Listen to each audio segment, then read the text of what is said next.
A gente tá num cenário que a gente tá vendo muita censura, digamos assim, né? É possível dizer isso. Vários perfis nas redes sociais sendo banidos, desligados. Isso tem alguma solução? Cara, vamos lá. 2 coisas. Primeiro, eu não acredito em soluções revolucionárias. Eu sou um liberal, não sou um conservador. Mas exatamente por talvez entender um pouco as dinâmicas da luta pela liberdade no curso da história, eu acho que, em geral, os processos revolucionários tendem a comer os seus autores no café da manhã. Então, isso no curso da história, raras vezes você teve um processo revolucionário que calhou de dar um bom resultado, mais ou menos o resultado que se previa antes do processo revolucionário. Mas, no geral, não é isso que acontece. A gente começa sempre com uma intenção extraordinária, precisamos lutar por isso aqui, vamos às armas, vamos destruir tudo, vamos queimar o STF, e no final o que sai é muitas vezes uma coisa pior. Então eu imagino que as soluções mais saudáveis para nós, para os nossos filhos, para os nossos netos, sejam soluções encontradas dentro de um universo mais institucional, dentro de um universo mais ou menos previsível. E no Brasil isso significa o quê, basicamente? Um combate especialmente a ação do Supremo. A gente está falando especialmente da ação do Supremo, que chamou para si a responsabilidade de filtrar tudo aquilo que a gente pode dizer. Em última instância, o que eles estão querendo é controlar o nosso pensamento, que é uma espécie de Ministério da Verdade, para usar uma imagem de 1984, lá do Orwell. Então, quem que pode avançar sobre o STF? Aqueles que têm uma prerrogativa legal de fazê-lo. Nós temos um Senado acovardado, nós temos uma Câmara Federal, que não é prerrogativa da Câmara Federal, mas que ela pode pressionar politicamente, também acovardada, e isso causa distorções como essa que nós estamos vivendo. Cara, e quando você elimina a liberdade de expressão, você elimina a possibilidade de todas as outras liberdades. Uhum.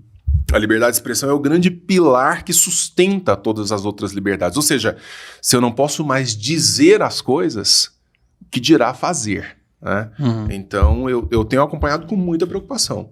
De verdade. Eu não sou de teoria da conspiração, eu acho que tem uns caras por aí que vivem de loucuras de internet, mas eu estou realmente preocupado com isso. E aí, então, você vê a questão do Monark, por exemplo, perdeu o canal, aí tem Nicolas Ferreira também perdendo as redes sociais dele. Isso é uma coisa, é uma censura ou é algo que vai, tipo, muito além da censura? Olha, uma observação, um disclaimer. Quando nós estamos falando de redes privadas, a gente não está falando, o Facebook tem dono, o YouTube tem donos, são empresas privadas.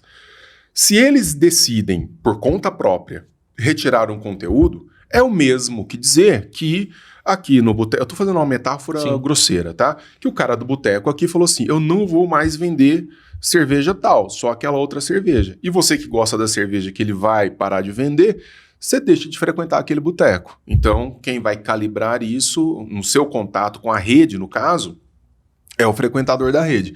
Muita gente deixou o Facebook, por exemplo, um tempo atrás, primeiro porque é uma merda o Facebook, segundo porque começou a censurar muita coisa, né, e tal, os caras foram embora dali. Então, eu acredito muito nesse poder do consumidor, calibrando o interesse do que vai e o que não vai. Só que o grande problema do Brasil é que essas redes, elas estão sendo governadas pelo judiciário. Esse é o grande problema, no meu entender. É que são decisões do judiciário mandando as redes retirar conteúdo que, muitas vezes, naturalmente, elas não retirariam. Ou seja, voltamos à ideia da censura estatal contra elementos de propriedade privada. Cara, se eu solto um vídeo no YouTube, que próprio YouTube não entende como um problema, mas o STF manda tirar, aí tá a grande questão. Agora, se o YouTube, ele mesmo, fala assim, não, eu não gostei disso daí, manda tirar, é um direito dele, propriedade privada, não vejo problema. Isso entra até em dois pontos que são os seguintes.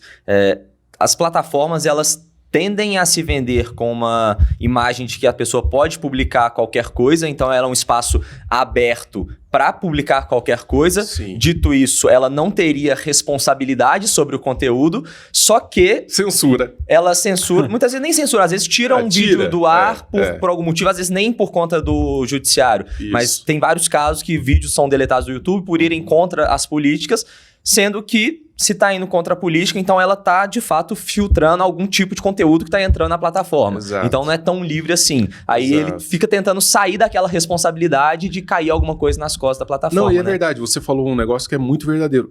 Nesse sentido, a gente não fala em censura no universo privado. Não é censura se vocês aqui no canal de vocês resolverem só trazer pessoas negras. Não é uma censura, você não está censurando, você não está sendo preconceito. Você determina, caramba. Você diz o que vai acontecer aqui. Então não é censura propriamente. É uma escolha de uma instituição privada. Agora,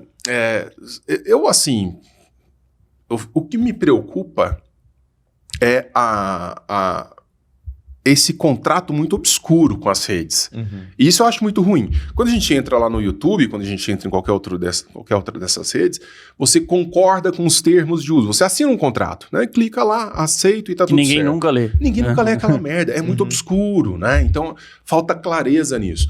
E nós, defensores da liberdade, o que a gente defende? Olha, que os contratos sejam respeitados. Só isso. Aquilo que nós decidimos aqui entre nós dois, que fique respeitado. Como os termos são obscuros, acontece o que tem acontecido. Mas eu acho que é um processo de depuração, tá, moçada? Eu acho que isso daí é porque é tudo muito novo. Vocês são de uma geração, vocês já nasceram apertando touch. Uhum. Vocês nasceram, vocês são dessa idade. Você pega uma criança de 6 meses de idade hoje, já pega o YouTube, já consegue pular o anúncio porque tá antes do vídeo que ela quer assistir, né? Não, é bizarro. É surreal. É bizarro. Eu vejo a minha sobrinha hoje tem 15 anos, mas ela com 3 aninhos, ela pegava o celular do pai, que estava com dificuldade para fazer alguma coisa, e ia lá, parece que já vem programada para aquilo. Vocês vieram programados para isso. Então é tudo muito novo e a gente não está sabendo lidar muito bem com esse processo. Até onde vai essa liberdade, até onde não vai, cabe a nós, defensores, bons defensores da liberdade, dizermos assim, olha, moçada, aqui tem um ponto de discussão, mas isso aqui não se discute. Tem outro aqui que a gente não pode discutir. Se a gente começar a censurar pessoas, censurar eu falo, ação estatal sobre empresas privadas retirando conteúdo produzido, retirando opinião, acabou, moçada.